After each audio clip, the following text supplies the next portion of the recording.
माई Apple watch. मैं traditional watch use करती तो हूँ, लेकिन I keep coming back to this क्योंकि इसका एक्टिविटी, हेल्थ ट्रैकिंग, शॉर्टकट्स सब कुछ बहुत अच्छा है और जनरली ये एक अच्छा आईफोन का कंपेनियन है। जब एप्पल ने वॉच ओएस रिलीज़ किया था, मैंने जल्द ही अपने वॉच को अपडेट किया और मैं बहुत एक्साइटेड थी क्योंकि बहुत सारे अच्छे और नए बदलाव आए हैं इस अपडेट के साथ। ये रहे 10 नए वॉच ओएस 10 के features that I am in love with so far. पहला, नए एप्पल वॉच फेसेस से शुरू करते हैं।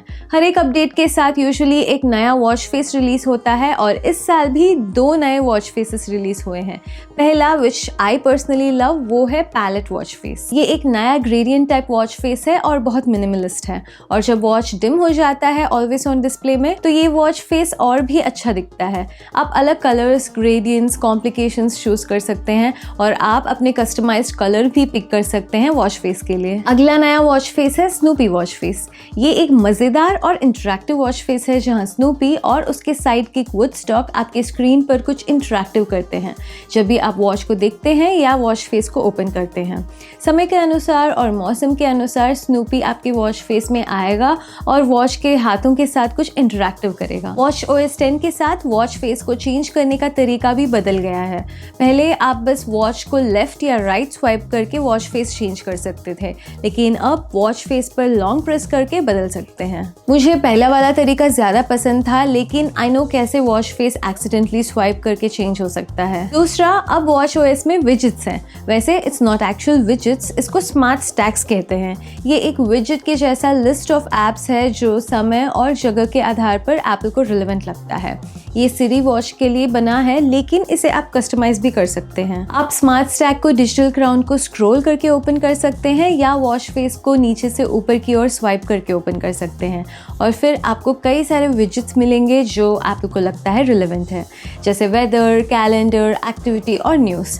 आप इसे कस्टमाइज भी कर सकते हैं लॉन्ग प्रेस करके या उसे स्टैक के टॉप पे रखने के लिए पिन भी कर सकते हैं। प्लस बटन को प्रेस करके और भी विजेट्स को ऐड कर सकते हैं। मेरा फेवरेट चीज स्मार्ट स्टैक का ये है, अगर म्यूजिक या पॉडकास्ट प्ले हो रहा है मैं सीधे उसे स्मार्ट स्टैक के ऊपर से ही कंट्रोल कर सकती हूँ। अगर टाइमर चल रहा है तब भी मैं स्मार्ट स्टैक से ही कंट्रोल कर सकती हूँ।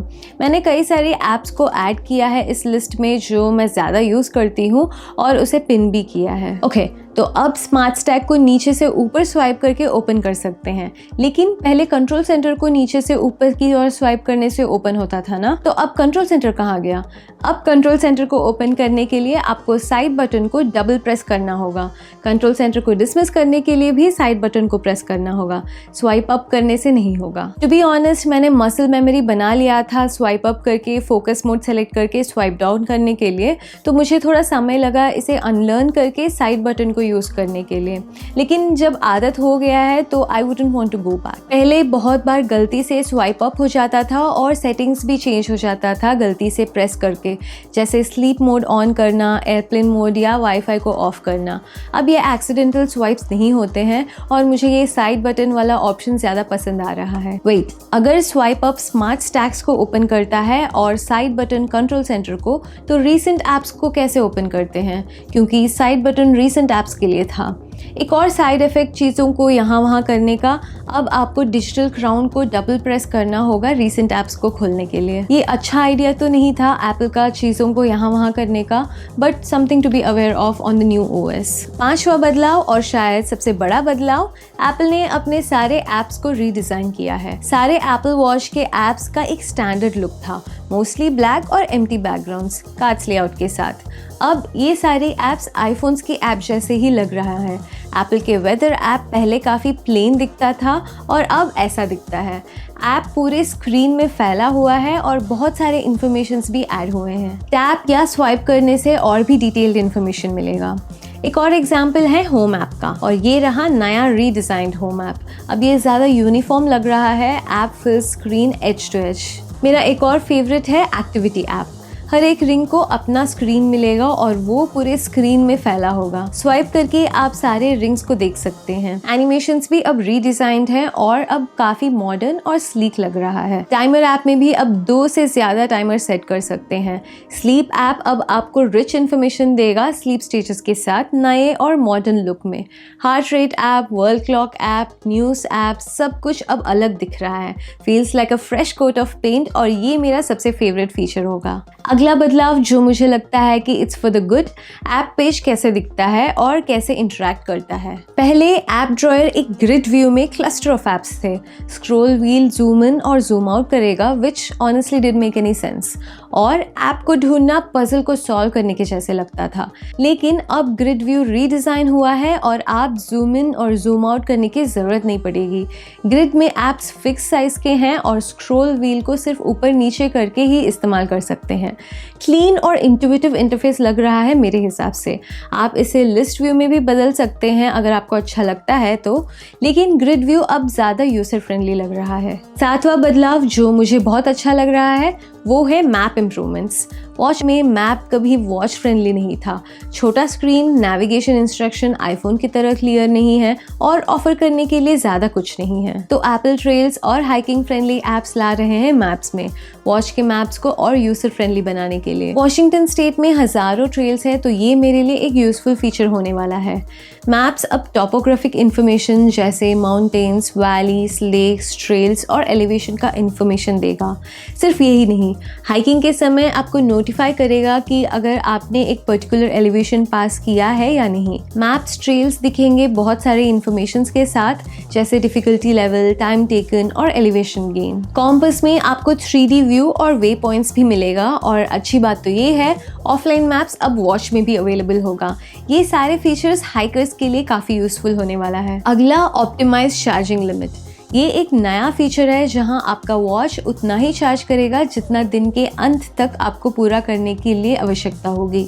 उदाहरण के लिए, अगर आपके पूरे दिन की यूज़ के लिए आपको 75% चार्ज की आवश्यकता है और अभी आपके वॉच पर सिर्फ 20% चार्ज है, तो जब आप इसे चार्ज पर लगाते हैं तो आपका वॉच सिर्फ 75% तक ही चार्ज करेगा और 100% तक नहीं। ऐसा करने से इलेक्ट्रिसिटी कंजर्व होता है और साथ में एप्पल वॉच का बैटरी हेल्थ इंप्रूव होगा, तो वॉच का लाइफ टाइम भी बना रहेगा। वैसे भी एप्पल ऑप्टिमली ही चार्ज करती है रात में बैटरी डिग्रेडेशन को स्लो करने के लिए, लेकिन ये एक नया फीचर है एप्पल का वॉच के बैटरी को प्रोलॉन्ग करने के लिए। 9th, mental health feature. iOS 17 आपका मूड ट्रैक करेगा मेंटल हेल्थ के लिए, जैसे नींद, हार्ट रेट वगैरह। WatchOS 10 में भी आप डेटा लॉग कर सकते हैं डायरेक्टली। क्योंकि ये एक नया फीचर है, इसमें रेगुलर होने की कोशिश कर रही हूँ और अपने लाइफस्टाइल चॉइसेस को भी समझने की कोशिश कर रही हूँ, जैसे नींद कैसे अफेक्ट कर रहा है मेरे मेंटल वेलबींग को। लेकिन काफ़ी एविडेंस है ये दिखाने के लिए कि ये रियल और इम्पॉर्टेंट है। Glad Apple is bringing features to focus on holistic health. Finally, name drop. AirDrop से कॉन्टैक्ट शेयर करने का फीचर iOS 17 से ही अवेलेबल था और एप्पल वॉच अब iOS 10 के थ्रू ये फीचर ला रहा है। ये एक कॉन्टैक्ट शेयरिंग मेथड है NFC के थ्रू, और मैंने इसे डिटेल में एक्सप्लेन किया है दूसरे वीडियो में। मैं इसे लिंक कर दूंगी डिस्क्रिप्शन में अगर आपको देखना है तो। और भी छोटे मोटे फीचर्स आ रहे हैं WatchOS 10 में, जैसे वॉच से ज्वाइन करना FaceTime audio call, medication reminder, third party accessories के लिए सपोर्ट ब्लूटूथ यूज़ करके। आप एक्टिविटी भी व्यू कर सकते हैं वॉच पर आपके वर्कआउट साइकिल के दौरान। ओवरऑल एक अच्छा अपडेट है। एक और बात, आपके वॉच पर WatchOS 10 को अपडेट करने के लिए पहले आपको अपने फ़ोन पर iOS 17 इंस्टॉल करना चाहिए, क्योंकि बहुत से फीचर्स जैसे mental health, multiple timers, name drop, ये सारे iOS 17 में ही अवेलेबल हैं। और WatchOS 10 सीरीज़ 4 के बाद में रिलीज़ हुए वॉचेस में अवेलेबल होगा और Apple Watch SE में भी अवेलेबल होगा। आपका सबसे फेवरेट फीचर कौन सा है, बताइए कमेंट्स में। अगर आपको ये वीडियो पसंद आया हो तो लाइक और शेयर करें और चैनल को सब्सक्राइब करें। फिर मिलते हैं अगले वीडियो में। This is Sanjana, bye bye.